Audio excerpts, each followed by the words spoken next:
प्यारे बुजुर्गों, माताओं, भाई और बहनों, बहुत से भाई बहन दूर दूर से आए हुए हैं ताकि हम सबको एक दूसरे से मिलने का मौका मिले। हम मिलते क्यों हैं? क्योंकि हम सब एक बहुत बड़े परिवार के सदस्य हैं। जब हम इन महापुरुषों की ज़िंदगी देखते हैं तो हम देखते हैं कि उनकी मदद हम सबके लिए हर पल हर क्षण रहती थी, और हम हैं कि हमारा ध्यान और चीज़ों में भी बड़ी आसानी से टिक जाता है। अगर अपनी ओर हम देखें तो हम देखते हैं कि हमारी ज़िंदगी में बहुत कुछ होता है जिसे इंसान समझता है कि ये मिरेकल ही था, लेकिन फिर हम उसे भूल जाते हैं। फिर दुनिया की चीज़ों के गम, शरीर के गम, इनको गम दुख दर्द समझकर ही इस माया की दुनिया में अपनी ज़िंदगी गुजारना शुरू कर देते हैं। तो महापुरुष जब भी यहाँ आते हैं हमें क्या समझाते हैं कि हम अपना ध्यान पिता परमेश्वर की ओर करें। कोई कार्य करें तो उनकी रजा में, कुछ मुख से बोलें तो उनकी प्रेज में, उनका गुणगान गाएं। तो सोचें तो विचार पिता परमेश्वर के हों, सिमरन करें, प्रभु के नाम का जाप करें।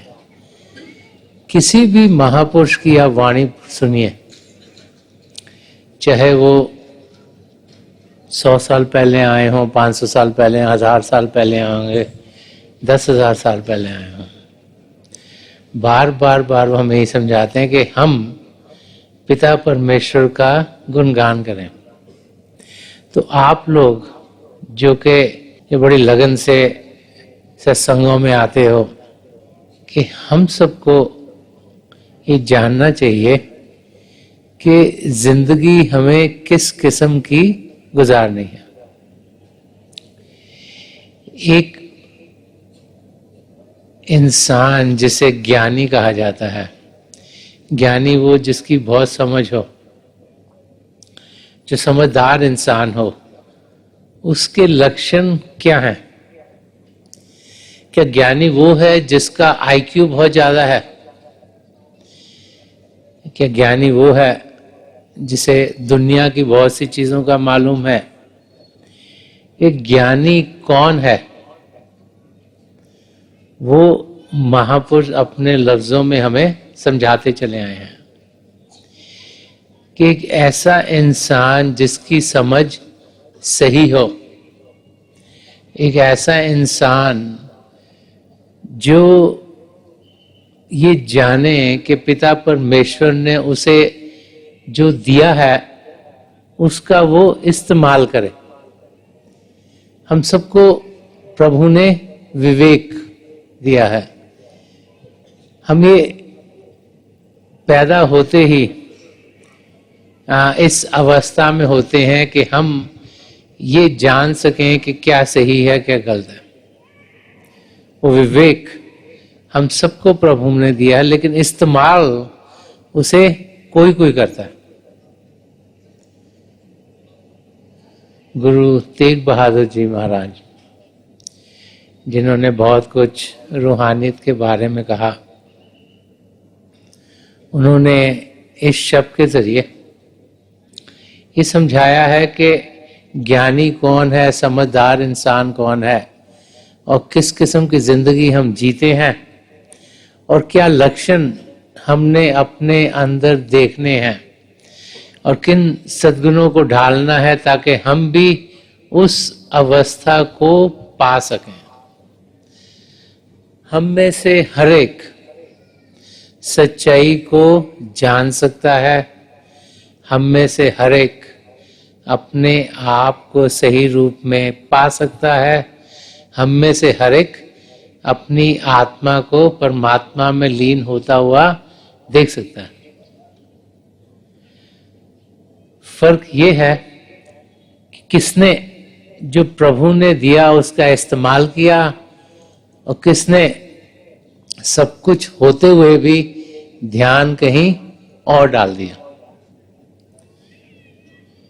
तो गुरु साहब यहाँ एग्जाम्पल दे रहे हैं कि हमारी जिंदगी किस किस्म की है और किस किस्म की जिंदगी हमें बनानी चाहिए।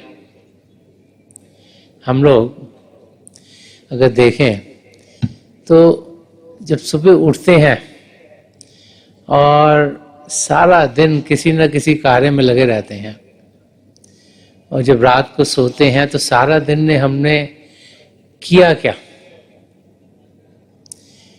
किस किस्म के विचार हमें आए, किस किस्म के बोल हमसे निकले, किस किस्म के कार्य हमने किए। अगर आप देखें कि पिछले महीने में आपने क्या किया तो आप देखेंगे सुबह उठते ही सबसे पहले तो आपको ख्याल आएगा कि मैं अपने टीथ को ब्रश करूं, मैं नहाऊं धोऊं, मैं तैयार हूं कि मुझे काम पे जाना है।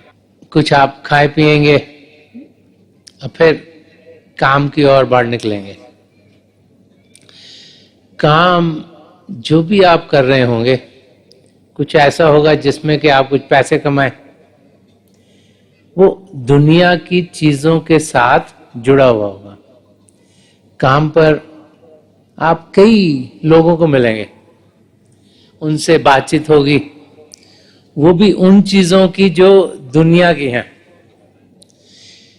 शाम को आप घर लौटेंगे, आपको लगेगा कि सारा दिन बहुत मेहनत की, बहुत थक गए हैं, विश्राम करें।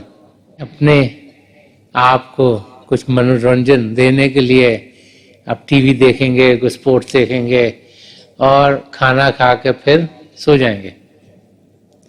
तो सारे दिन में ध्यान किस और गया? दुनिया की चीजों में। और किया क्या हमने? ज्यादातर तो हम ये देखते हैं कि हर एक इंसान को दिन भर ये लगता है कि ये चीज ठीक नहीं हो जी, इसको ठीक कर लें, ये चीज ठीक नहीं हो रही, इसको ठीक कर लें, इसमें खराबी है, इसको ठीक कर लें। कोई और है वो तो गलतियां करी जा रहा है मगर बहुत हमसे आगे निकल रहा है। हम इस किस्म की जिंदगी जीना शुरू कर देते हैं। तो हमें जिंदगी जीनी कैसी चाहिए? गुरु तेग बहादुर जी महाराज फरमा रहे हैं कि गुण गोबिंद गायो नहीं, जन्म अखारत कीन। वो कह रहे हैं कि उसका जन्म व्यर्थ हो गया जिसने प्रभु के गुण गाए नहीं। गोविंद प्रभु पिता परमेश्वर से गॉड कहें, वाहिगुरु कहें, अल्लाह कहें, यहोवा कहें, किसी नाम से पुकारें, कर्ता पुरख जिसके बहाने में सब कुछ रचा गया, जिसने ये सृष्टि रची, कि अगर उसका गुणगान नहीं गाया, अगर अपनी जिंदगी उन जैसी नहीं बनाई जैसी कि वो चाहते हैं हमारी जिंदगी हो, तो ये जिंदगी बेकार है। यही गुरु साहब हमें यहां समझा रहे हैं। क्यों बेकार है? क्योंकि अगर उनकी ओर ध्यान नहीं देंगे तो फिर जो पाने के लिए हम इस धरती पर आए हैं वो हम कभी पा नहीं सकेंगे। ये मौका जो हमारी आत्मा को इस मानव चोले में आने का मिला है, ये सिर्फ पिता परमेश्वर की जानकारी पाते हुए उन्हें पाने का मिला है। अगर वो काम नहीं हुआ तो फिर 84 लाख जिया जून में ये आत्मा भटकेगी। फिर लाखों करोड़ों सालों के बाद पता नहीं कब हमें एक और मौका मिले। तो पिता परमेश्वर हम सबसे बड़े खुश हैं, इसीलिए उन्होंने हमें ये मौका दिया, और उनकी खुशी में हमारी खुशी है। हमें इस मौके का पूरा पूरा फायदा उठाना चाहिए। तो यहाँ पर गुरु तेज बहादुर जी समझा रहे हैं कि गुण गोबिंद गायो नहीं, जन्म अखारत कीन, कहो नानक हर भज मना, जय बिद जल को मीन। वो कह रहे हैं कि करना क्या चाहिए। वो कह रहे हैं कि मन को समझाना है कि हरि का, प्रभु का भजन करें, उनको याद करें, उनका सिमरन करें, उनका जाप करें, उनकी ओर ध्यान दें। तो यहां पर वो टेक्निक बता रहे हैं कि कैसे हम पिता परमेश्वर को पा सकते हैं। शरीर को शांत करना तो बहुत आसान है। एक शांत जगह ढूंढ लीजिएगा, वहां पर आप एकांत में बैठिएगा, आंखें बंद करेंगे तो आपकी देखने की इंद्रिय अंदर को खिंच गई, एकांत में बैठे हैं स्पर्श की इंद्रिय अंदर को खिंच गई, उस एटमॉस्फेयर को आप बदलते नहीं, सूंघने की इंद्रिय अंदर को खिंच गई, आप खाएं पिएंगे नहीं तो चखने की इंद्रिय अंदर को खिंच गई, और शोरगुल नहीं हो रहा तो सुनने की इंद्रिय अंदर को खिंच गई। तो पांचों इंद्रियों को अंदर की ओर खींचना बहुत आसान है। होता क्या है, एक ऐसी जगह ढूंढ के जब हम बैठते हैं, आंखें बंद करते हैं, तो तरह तरह के विचार आने शुरू हो जाते हैं। विचार हमारे मन के जरिए आते हैं। मन नहीं चाहता हम अपने आप को जाने, तो विचार भेज देता है, ध्यान विचार में चला जाता है और हम पिता परमेश्वर को पाने से इसी करके सिमरन किया जाता है। ऊंचा नहीं करना, जबान से करेंगे, कान को सुनाई देगा, ध्यान बाहर की ओर जाएगा। प्रभु के नाम का जाप मन ही मन करना है। वो तभी फरमा रहे हैं कि कहो नानक हर भज मना। ये नहीं कह रहे कि जबान को कहो के भजे प्रभु का नाम, मन को कहो के भजे। मन ही मन प्रभु के नाम का जाप करना है। क्यों? क्योंकि उसी से जो हमारी आत्मा है उसको उभार मिलेगा। मन फिर उसे रोक नहीं पाएगा। वो हमारा ध्यान जो हमारी आत्मा का भारी रूप है वो फिर बाहर की दुनिया में नहीं जाएगा, अंदर की दुनिया में जाने के लायक होगा। और एग्जाम्पल दे रहे हैं कि हमारी सिचुएशन क्या है। हमारे जैविक जल को मीन, कि जैसे जो पानी है वो मछली की जान है। ये मछली पानी से अगर बाहर हो जाती है तड़प तड़प के मर जाती है। तो हमारी आत्मा की जान परमात्मा है, और जो शब्द है जो हमारे अंदर चल रहा है, जिसके दो ज्योति रूप हैं, ज्योति और श्रुति, जब उसके साथ हम जुड़ते हैं तो हम में जान आ जाती है। हम अपने आप को, अपनी जो ओरिजिनल स्टेट थी, जो निरोल अवस्था थी, उसमें पाते हैं। तो यहां पर गुरु साहब हमें समझा रहे हैं कि सियाना इंसान कौन है, ज्ञानी कौन है, समझदार कौन है, जो मन को शांत कर सकता है, जो अपने कदम पिता परमेश्वर की ओर बढ़ा सकता है, जो जानता है कि आत्मा का रिश्ता नाता परमात्मा के साथ है। अभी तो हम अपने आप को सोचते हैं कि हम शरीर हैं, और हम सोचते हैं कि प्रभु तो बहुत बड़े हैं, हम तो बहुत छोटे हैं। वो हमें कहाँ जानते पहचानते होंगे। लेकिन हम भूल जाते हैं कि प्रभु का अंश हम सबके भीतर है। वही हमें जान दे रहा है, वही हमारे हर एक सोच, विचार, बोल, कार्य के साथ है, उसको देख रहा है, और हर किस्म की मदद जो हमें चाहिए वो हमें अंदर से मिलती है, अगर हमें उसमें यकीन होगा। अगर हम सोचे कि हमारे करने से ही कुछ होता है, तो फिर ये हमारी गलतफहमी है। जैसे जैसे जिंदगी बढ़ती चली जाती है, वैसे वैसे हमारी जिंदगी में वो घटनाएं होनी शुरू हो जाती हैं जिनसे कि हमें यकीन होना शुरू हो जाता है कि पिता परमेश्वर का हाथ हमें सहारा दे रहा है। उनका सहारा है जो हमें इस भव सागर के पार उतारेगा। लेकिन हम इंसान हैं, हम उनके सहारे को देख नहीं पाते।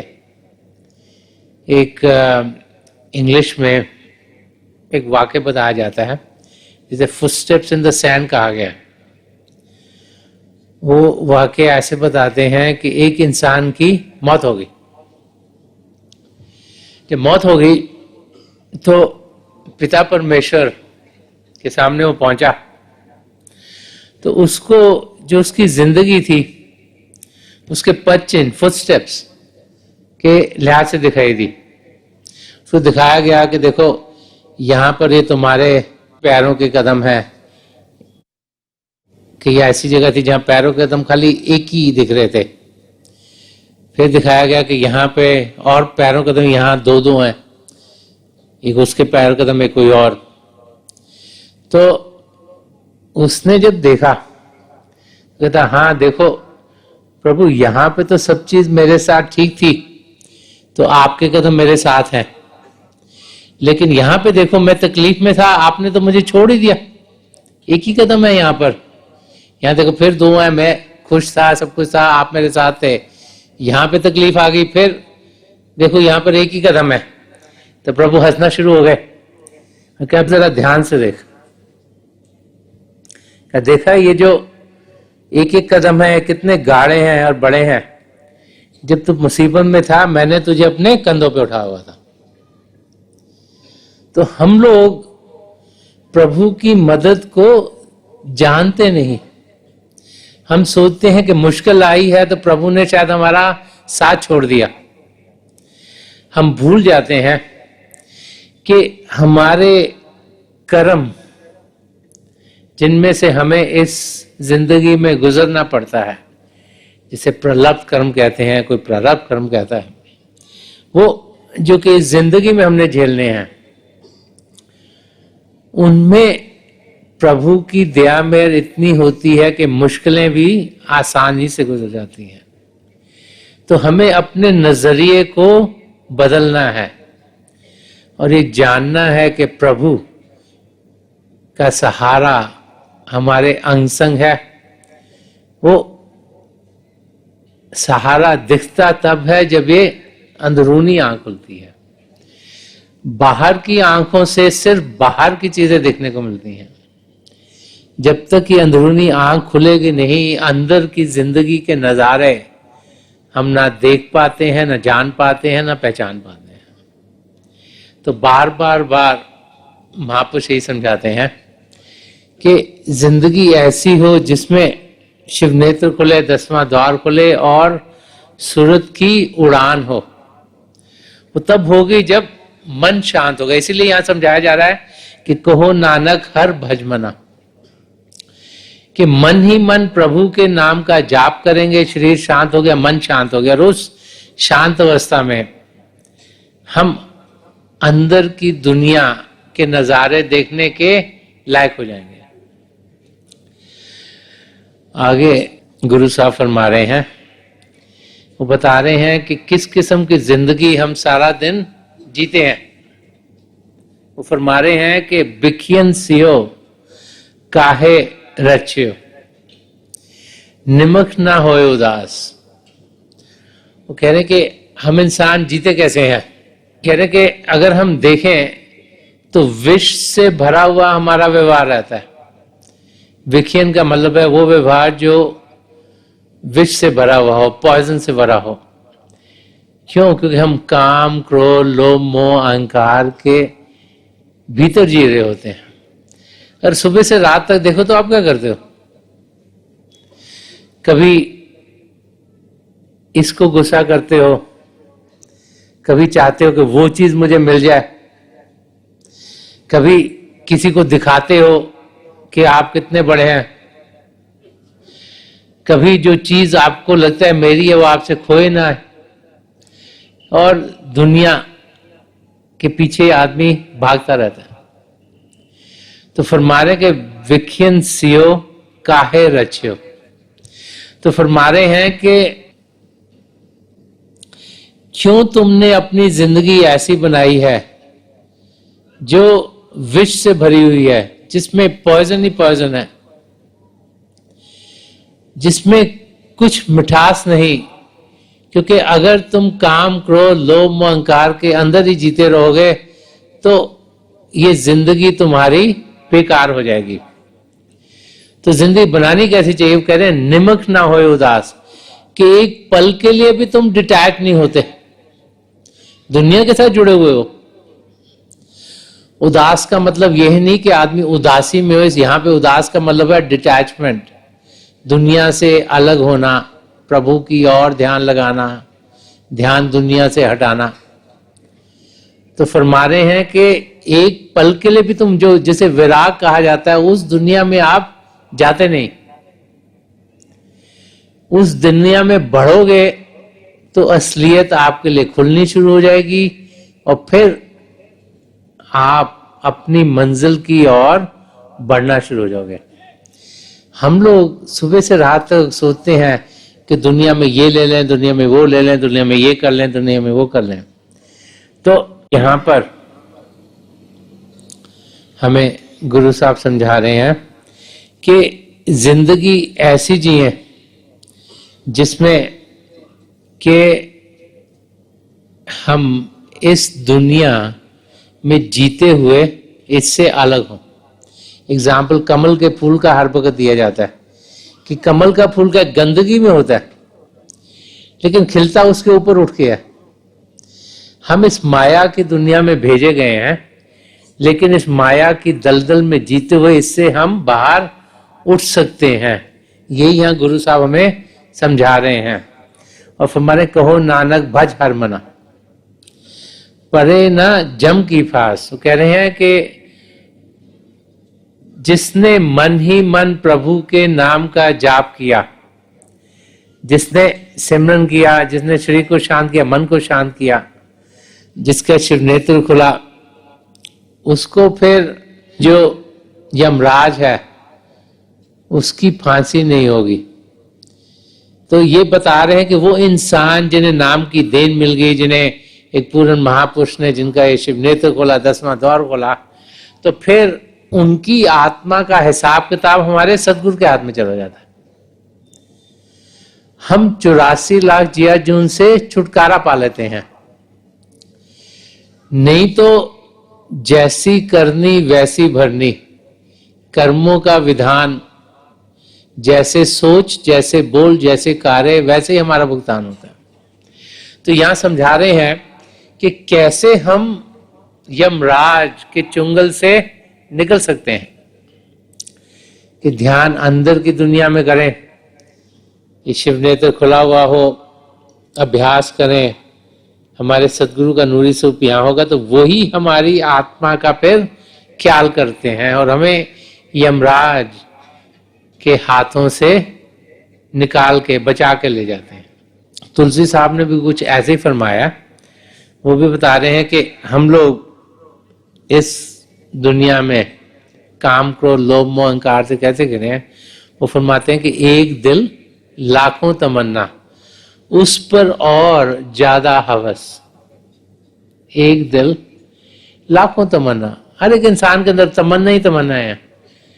कोई कहता है कि मेरे पास स्कूटर है तो मैं कार ले लूं, कोई कहता है कि मैं किराए के मकान पे मेरा मकान हो जाए, जिसका एक मकान हो तो कहता है इन्वेस्टमेंट के लिए कुछ और मकान ले लूं, कोई कितने पैसे कमाता है, कहता है थोड़ा और पैसे कमा लूं।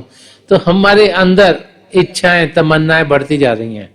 तो बना रहे कि एक दिल लाखों तमन्ना और उस पे और ज्यादा हवस। तो जब एक चीज मिलती है लगता है कि 2 मिले, 4 मिले, 6 मिले, 8 मिले। ग्रेडीनेस, लोभ की जिंदगी, हम लोग सब उसी के नीचे फंसे हुए हैं।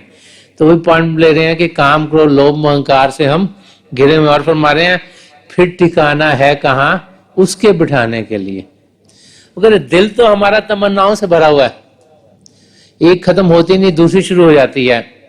तो अगर अंदर से हम इन इच्छाओं से भरे होंगे तो प्रभु को कहां पे बिठाएंगे वहां पर जाकर। तो इच्छा रहित होना, ऐसी अवस्था में पहुंचना जहां हम सही मायनों में जाने कि तेरा भाना मीठा लागे, स्वीट इज दाई विल। हम तो क्या कहते हैं, मेरा भाना मीठा लागे। हे प्रभु, जो मैं चाहता हूं मुझे दे दो। हमें समझ ये नहीं आती कि हम तो सिर्फ उतना ही समझ सकते हैं जितना हमें कुछ जानकारी है। प्रभु तो विशाल हैं, वो सब कुछ समझते हैं। तो उस किस्म की जिंदगी जीने के लिए यहां समझा रहे हैं कि अगर हर एक चीज हम अपनी मन मर्जी से करते रहे तो फिर इतनी इच्छाएं मन हमारे अंदर उठाता रहता है कि उनको पूरा करते करते ही पैर कब्र तक पहुंच जाते हैं। हमें जो प्रभु ने दिया है उसका शुक्राना अदा करना है। संत दर्शन सिंह जी महाराज ने भी इस बारे में एक जगह फरमाया, वो फरमाते कि नफज नफज मुझे लाजिम है शुक्र का सजदा कि मेरे दोस्त का ऐसा है जिंदगी मेरी। कहते हर सांस में मैं पिता परमेश्वर का शुक्रिया अदा करता हूं, क्योंकि उन्हीं की देन है कि मुझे ये जिंदगी मिली है।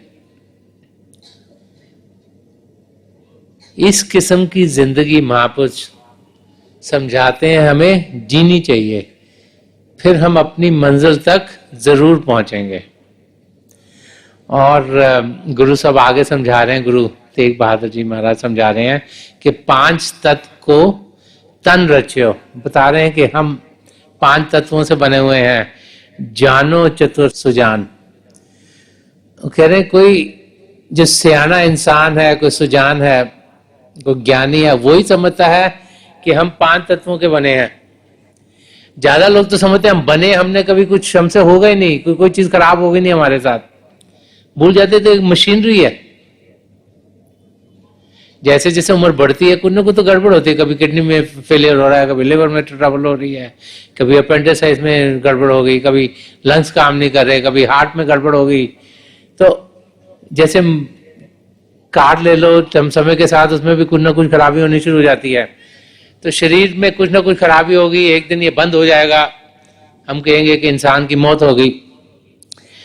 तो कह रहे हैं ये 5 तत्वों का बना है और उसी में हम इसको मिला देते हैं। अगर दफना देते हैं तो जमीन में दफना दिया, अगर उसको आग लगा दी तो एटमॉस्फेयर में वो सारे 5 के 5 तत्व चले गए।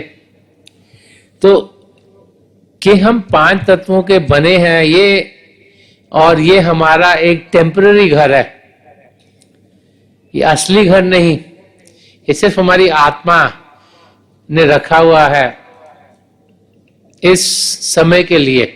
आत्मा ने करा है, ये शरीर रखा है किसी मकसद से। वो सचखंड जाना चाहती है, इसी मकसद से शरीर मिला है, किसी और शरीर में वो जा नहीं सकती। तो प्रभु ने ये चोला दिया है ताकि आप जल्दी से सचखंड पहुंच सको। और किसी टाइम पे आपको इसको त्यागना है, और अगर पहुंचे बगैर आपका समय खत्म हो गया और आप रास्ते में ही रह गए तो फिर आप वहां पहुंच नहीं सकोगे। इस करके वहां पहुंचने के लिए हमें क्या क्या करना है ये समझाया जा रहा है। तो कह रहे हैं कि जानो चतुर सुजान, एक सियाना इंसान, एक ज्ञानी इंसान, जिसको ज्ञानी कहते हैं, वो है जो जानता है कि ये शरीर चंद क्षणों के लिए मिला है, इसका मैं पूरा फायदा उठाऊं, ये पता नहीं कब छोड़ना पड़ेगा। तो हमें मालूम नहीं कि हमारा आखिरी सांस कहां पर और कब गुजरेगा, लेकिन प्रभु को मालूम है, हमें मालूम नहीं। तो वो कहते हैं कि हर एक क्षण का फायदा उठाओ। संत कृपाल सिंह जी महाराज बार बार फरमाते थे कि हम सुबह उठते हैं तो हमारा एक नया जन्म हुआ है, क्योंकि रात को सोते हैं पता नहीं उठना है सुबह के नहीं उठना। तो जिंदगी ऐसे जियो कि पता नहीं कल क्या होगा, तो जो कुछ करना है आज करो, आज नहीं तो अब करो, डिले मत करो। तो यहां यही समझा रहे हैं कि जो अक्लमंद इंसान होगा, सियाना इंसान होगा, अक्लमंद को तो जनरली इंटेलिजेंस के साथ गिना जाता है, पर जिसे समझदार इंसान कहा जाता है वो है जो जाने कि इस शरीर का पर्पस क्या है। और आगे यही फरमा रहे कि जेते उपज्यो नानका लीनता में मान। वो कह रहे हैं कि जहां से ये शरीर आया है 5 तत्वों से बना है, जो इंसान ने समझा उसको पता है ये 5 तत्वों में जाके मिल जाएगा। तो अगर ये समझ होगी तो फिर हमें ये जानकारी होनी शुरू हो जाएगी कि इस शरीर के लिए जीना नहीं, आत्मा के लिए जीना। अभी तो सब कुछ इस शरीर के लिए हम करते हैं, पैसे भी कमाते हैं ताकि खा सकें, पैसे कमाते हैं इसको कपड़े बना सकें, पैसे कमाते हैं ताकि कोई ट्रांसपोर्टेशन ले सके, इसको आराम रहे, पैसे कमाते हैं ताकि इसके ऊपर एक कोई घर हो, आराम से सो सके। तो सब चीज हमको करते हैं शरीर के लिए करते हैं। लेकिन जब ये पता लगे तो टेम्पररी, इसको तो फेंक जाना है, तो फिर हम आत्मा के लिए कुछ करेंगे। क्यों? क्योंकि आत्मा को ये मौका मिला है और हम अपनी आत्मा को प्रभु की ओर करें, 84 लाख जी अर्जुन से छुटकारा दिलवाएं, इसीलिए ये शरीर हमको दिया गया है। ये समझ आनी बहुत जरूरी है। तो यहाँ पे गुरु साहब यही समझा रहे हैं कि वो इंसान समझदार होता है जो ये जाने कि ये एक सुनहरा मौका हमें मिला है अपनी आत्मा का मिलाप परमात्मा से कराने का। तो हम लोग तो सब बड़े खुशकिस्मत हैं कि हमारी जिंदगी में, कईयों की जिंदगी यहाँ हजूर बाबा सावन सिंह जी महाराज की दया में रोई, बहुतों की जिंदगी में परम संत कृपाल सिंह जी महाराज की दया में रोई, और बहुतों की जिंदगी में दयालपुर संदर्शन सिंह जी महाराज की दया में रोई। किन महापुरुषों ने हमें नाम की देन दी, ये शिव नेत्र, ये 10वें द्वार को खोला, हमें प्रभु की ज्योति और श्रुति का अनुभव कराया। अभी हम पर निर्भर है कि हम इस द्वार के खुलने के बाद अंदर की दुनिया का इस्तेमाल कितना करते हैं। जैसे महापुरुष समझा गए हैं, बाकायदगी से रोजाना हमें भजन अभ्यास करना चाहिए, सद्गुणों को अपनी जिंदगी में ढालना चाहिए, जिंदगी ऐसी जिए जो निष्काम सेवा भाव से भरपूर हो, अहिंसा का रास्ता अपनाते हुए नम्रता से जिए, प्रेम से जिए, करुणा से जिए, हम प्यार से जिए, हर एक को अपना ही समझें, क्योंकि हर एक में प्रभु के रूप के दर्शन हमें तब होंगे जब अपने अंदर प्रभु को हम जानेंगे, और इस अवस्था में हम सब पहुंच सकते हैं। तो हम लोग बड़े खुशकिस्मत हैं कि इस समय कुछ 6.7 बिलियन लोग जी रहे हैं। तो महापुरुषों ने बड़ी दया मेहर की कि हमें नाम की देन दी। हम अपनी मंजिल तक जरूर पहुंचेंगे, हम समय दुनिया की चीजों में बर्बाद ना करें। जैसे गुरु तेज बहादुर जी ने यहाँ पर समझाया है कि लक्षण एक समझदार इंसान के क्या होते हैं, उन पर हम गौर दें, अपनी जिंदगी उस किस्म की बनाएं ताकि अपनी मंजिल की ओर हम तेजी से बढ़ें।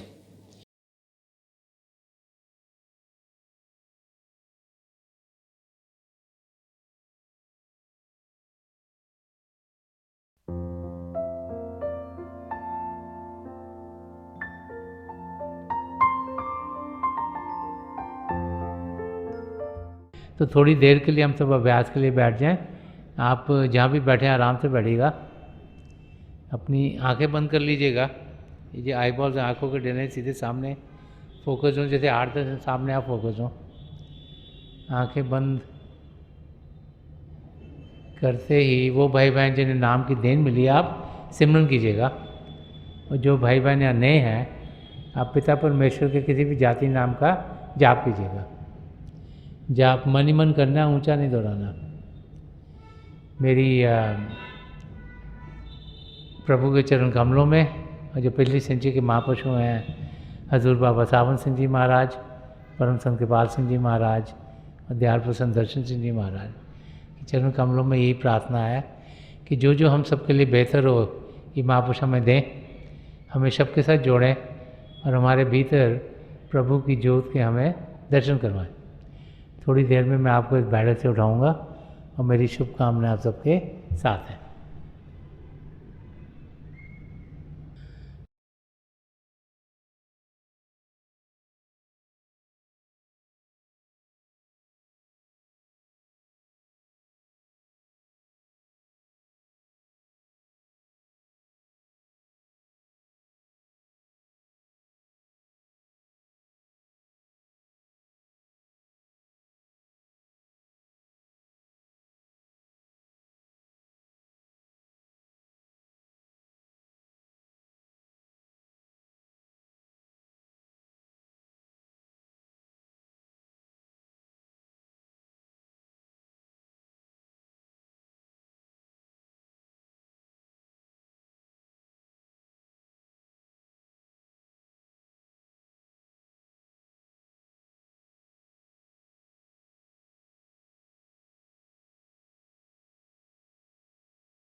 छोड़ दीजिए जी, प्लीज लीव ऑफ।